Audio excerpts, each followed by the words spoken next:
Hello friends, yours most welcome on my channel Biological Fact. Today I am going to start a topic which name is dengue fever. आज हम जानेंगे कि dengue fever क्या है और dengue fever को काज करने वाले वायरस का क्या नाम है और डेंगू के कितने स्ट्रेन्स होते हैं और इसका सिम्पटम्स क्या होता है। डेंगू फीवर होने के बाद बॉडी में क्या क्या लक्षण दिखाई देते हैं और कैसे इसकी स्प्रेडिंग होती है और इसका कैरियर क्या है, कैसे डेंगू फीवर बॉडी में काज होता है एंड अगर डेंगू फीवर हो जाता है तो इसका प्रिवेंशन एंड ट्रीटमेंट हम कैसे लेते हैं, इन सभी बातों के बारे में हम डिटेल से चर्चा करेंगे। आइए जानते हैं अपने इस टॉपिक के बारे में ज़्यादा देर न करते हुए। So let's start up our topic dengue fever. सबसे पहले हम जानेंगे कि डेंगू फीवर क्या है। Dengue fever is viral disease. Dengue fever एक वायरस से होने वाला डिजीज़ है या डेंगू फीवर वायरस से होने वाला एक प्रकार का फीवर है जिसे कहते हैं हड्डी तोड़ बुखार। इसे हिंदी में डेंगू फीवर को लोग जनरली कहते हैं ये हड्डी तोड़ बुखार है and spreads by the bite of an infected Aedes aegypti mosquito. और ये डेंगू फीवर वायरस के कारण तो होता है लेकिन इसका जो वाहक है, इसका जो कैरियर है वो संक्रमित एडिस एजिप्टी मॉस्किटो है। मीन्स जो मॉस्किटो एडिस एजिप्टी होती है वो अगर संक्रमित होती है तो उसके द्वारा मनुष्य में जब वो पहुंचती है तो इस वायरस का संचार मनुष्य की बॉडी में वो करती है। इस प्रकार से मनुष्य की बॉडी में डेंगू फीवर काज होता है। So dengue fever is a viral disease spreads by the bite of an infected Aedes aegypti mosquito. Dengue fever एक वायरल डिजीज़ है और ये एक संक्रमित एडिस एजिप्टी मॉस्किटो के बाइट करने के द्वारा बॉडी में काज होती है। This virus name is dengue virus DNEV। इस वायरस का नाम है मीन्स डेंगू फीवर काज करने वाले वायरस का नाम है डेंगू वायरस। इसको कहते हैं dengue virus and in short it is also called as DENV।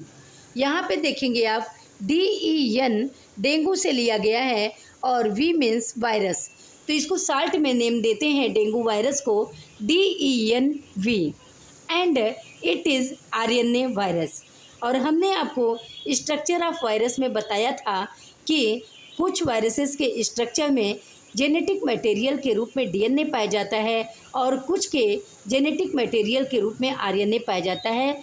तो जो डेंगू फीवर का वायरस होता है ये एक RNA वायरस होता है। So it is RNA virus. Dengue fever का वायरस RNA वायरस होता है। अब आइए जानते हैं कि डेंगू फीवर किन किन रूपों में पाया जाता है, इसके कितने स्ट्रेन्स होते हैं। So in strains there are 4 types of strains found in dengue. First है DENV1, सेकेंड है DENV सेकेंड, थर्ड है DENV3 एंड फोर्थ है DENV4। यहाँ पे ये 4 स्ट्रेन्स पाए जाते हैं डेंगू के अंतर्गत, जिसको हमने आपको बताया कि DEN जो है डेंगू से लिया गया है और V मीन्स होता है वायरस। इसी प्रकार से सब में DENV मतलब dengue virus, DEN dengue virus, DEN dengue, V से वायरस। सो इस प्रकार से 4 स्ट्रेन्स पाए जाते हैं डेंगू में। मीन्स ये जो वायरस काज करता है इसके 4 टाइप्स के स्ट्रेन्स पाए जाते हैं। पहला है DENV फर्स्ट, सेकेंड है DENV2, थर्ड है DENV3 एंड फोर्थ है DENV4। अब आइए जानते हैं कि डेंगू फीवर होने के बाद बॉडी में क्या क्या लक्षण आते हैं, बॉडी में क्या क्या सिम्पटम्स देखने को मिलते हैं। So in symptoms sudden high fever like 104 degree Fahrenheit. जब बॉडी में डेंगू फीवर काज करता है तो ये सिम्पटम्स स्टार्टिंग में दिखाई देता है 4 to 10 डेज़ के अंदर। मीन्स जैसे कि डेंगू फीवर हुआ और मॉस्किटो ने बाइट किया, जो इन्फेक्टेड मॉस्किटो होता है एडिस एजिप्टी, उसने अगर बाइट किया तो बाइट करने के 4 to 10 डेज़ के अंदर पता चलता है कि लक्षण बॉडी में क्या क्या आ रहे हैं और लक्षण आना शुरू हो जाता है। सो इसमें होता है सडन हाई फीवर, अचानक इसमें बहुत तेज़ बुखार होता है। जनरली आप देखोगे फीवर में बुखार धीरे धीरे चढ़ता उतरता है, लेकिन जब डेंगू फीवर होता है तो ये सडन हाई फीवर इसमें दिखाई पड़ता है, अचानक तेज़ बुखार होता है और फीवर जो होता है 104 डिग्री फ़ारेनहाइट, ये 104 डिग्री फ़ारेनहाइट पर अचानक बुखार पहुंचता है। एंड बॉडी एचेज, बॉडी में पूरी बॉडी में दर्द होता है, सीवियर हेडेक और काफ़ी गंभीर सिर दर्द होता है, तेज सिर दर्द होता है, पेन बिहाइंड द आइज़, आँखों के पीछे दर्द होता है। And muscles and joint pain, मांसपेशियों और जोड़ों में दर्द होता है, rashes seen over the body और sometimes rashes seen over the body, कभी कभी क्या होता है पूरी बॉडी पे रैसेस या चकत्ते के रूप में भी देखने को मिलते हैं। लॉस ऑफ अपेटाइट, और इसमें भूख खत्म हो जाता है, और ओमिटिंग, इसमें उल्टी होती है। एंड ओमिटिंग के साथ कभी कभी ब्लड भी आ जाता है।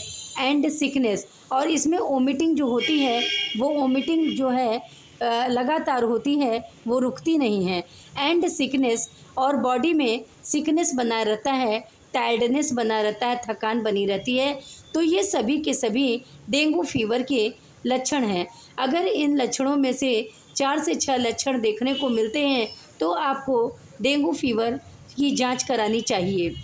आइए देखते हैं कि डेंगू फीवर की स्प्रेडिंग कैसे होती है, कैसे डेंगू फीवर जो है बॉडी में फैलता है। इसके सिम्पटम्स हमने बताया कि symptom seen in 4 to 10 days when mosquito bite, mosquito bite करने के बाद, मॉस्किटो जब काटती है तो उसके काटने के बाद 4 से 10 दिन के अंदर इसके लक्षण डेंगू फीवर के बॉडी में दिखाई देते हैं।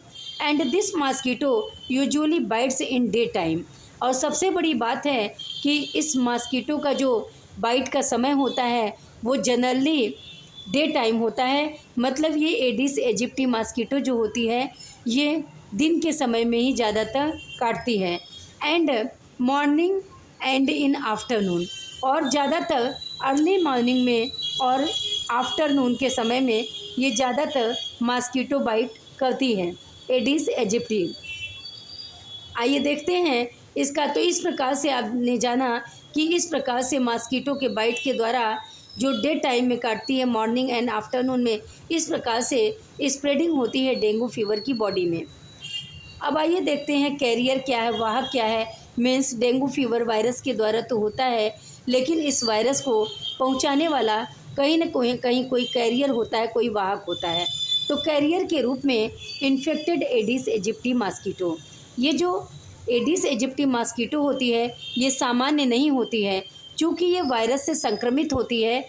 मीन्स DNV जो हमने बताया DENV वायरस और डेंगू वायरस, इस वायरस से ये एडिस एजिप्टी मॉस्किटो संक्रमित होती है, इन्फेक्टेड होती है।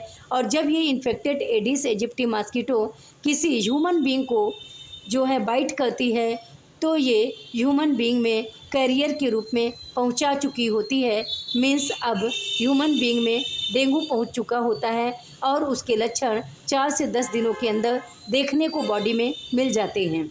सो कैरियर के रूप में इन्फेक्टेड एडिस एजिप्टी मॉस्किटो ये वाहक का काम करती है। ये एडिस एजिप्टी मॉस्किटो जो है जो संक्रमित होती है वायरस से, और ये संक्रमित जो है मॉस्किटो ये ह्यूमन बॉडी में अपने इन्फेक्शन को फैला देती है, मीन्स वायरस को पहुंचा देती है। तो ये एक कैरियर या वाहक का काम करती है infected Aedes aegypti mosquito. And किस में करती है? इन ह्यूमन बीइंग में करती है। आइए देखते हैं कि डेंगू फीवर के क्या क्या प्रिवेंशन एंड ट्रीटमेंट है। तो सबसे पहले हम जानेंगे कि डेंगू फीवर का प्रिवेंशन क्या है, मीन्स रोकथाम क्या है, इसके लिए क्या क्या उपचार लेना होता है। वियर फुल स्लीव्ड क्लॉथ्स, इसके लिए हमेशा फुल आस्तीन का कपड़ा पहनना चाहिए, पूरे आस्तीन का कपड़ा पहनना चाहिए ताकि मॉस्किटो बाइट से सुरक्षा हो सके, apply mosquito cream or sprays. कई प्रकार के मॉस्किटो क्रीम आते हैं और जैसे ओडोमॉस और भी अतिरिक्त भी आते हैं, कई प्रकार के स्प्रेज आते हैं मॉस्किटो के। तो इसको जो है अप्लाई करना चाहिए बॉडी पर। यूज मॉस्किटो नेट, और मॉस्किटो नेट का या मच्छरदानी का प्रयोग करना चाहिए। There should be no stagnant water in the cooler. आपने सुना होगा कि कूलर में जो है पानी अगर भरा हो तो उसका अगर कूलर का यूज ना हो तो उस स्टैगनेंट वाटर को, मीन्स स्टैगनेंट मीन्स होता है स्थिर जल, रुका हुआ जल, तो उस स्टैगनेंट वाटर को या उस स्थिर जल को कूलर से बाहर कर देना चाहिए। कूलर को पूरी तरह से खाली कर देना चाहिए। इस प्रकार से अगर कोई भी और भी कंटेनर, कूलर की तरह कोई भी और भी कंटेनर हो तो उसे भी खाली रखना चाहिए, ताकि ये जो मॉस्किटो होती है ये अपनी ब्रीडिंग को उसमें न करने पाए, मीन्स अपने ये रिप्रोडक्शन प्रोसेस को इसमें न कंप्लीट करने पाए, जिसके कारण मच्छर पनपने से रुकता है। So there should be no stagnant water in the cooler etcetera. और कूलर इत्यादि में कोई भी स्थिर जल मतलब रुका हुआ जल नहीं होना चाहिए। तो ये सब है प्रिवेंशन, रोकथाम के अंतर्गत हम ये सब जानते हैं कि रोकथाम डेंगू फीवर के लिए कैसे किया जाता है। अब आइए देखते हैं कि डेंगू फीवर हो जाने के बाद ट्रीटमेंट क्या लेते हैं, इलाज क्या लेते हैं। So there is no major corrective treatment is for dengue fever, but in some cases like in fever and pain paracetamol used। चूँकि कोई विशेष प्रकार की डेंगू फीवर के लिए ट्रीटमेंट नहीं है, लेकिन इसमें बहुत तेज़ फीवर होता है और बहुत बॉडी में एचेज होता है, दर्द होता है, तो इस प्रकार के फीवर को कम करने के लिए और पेन को कम करने के लिए, दर्द को कम करने के लिए पैरासीटामॉल हम ले सकते हैं, ताकि फीवर और पेन में आराम हो जाए और डेंगू फीवर के सिम्पटम्स में धीरे धीरे राहत मिले। सो इस प्रकार से पैरासीटामॉल लेके हम धीरे धीरे करके उसके सिम्पटम्स को कम कर सकते हैं, धीरे धीरे इसे कंट्रोल में ले सकते हैं। सो दोस्तों, डेंगू फीवर का टॉपिक आज पूरा का पूरा यहीं पर कंप्लीट होता है। आपको क्लास कैसी लगी बताइएगा ज़रूर, और अगर आपको क्लास अच्छी लगी हो तो प्लीज़ हमारे क्लास को सब्सक्राइब, लाइक, शेयर करना ना भूलें। और अगर कोई प्रॉब्लम होती है तो कमेंट बॉक्स में डालें, हम आपका उत्तर ज़रूर देंगे। तो तब तक के लिए मिलेंगे फिर अब कल, तब तक के लिए thank you, bye bye, take care, have a nice day, love you all.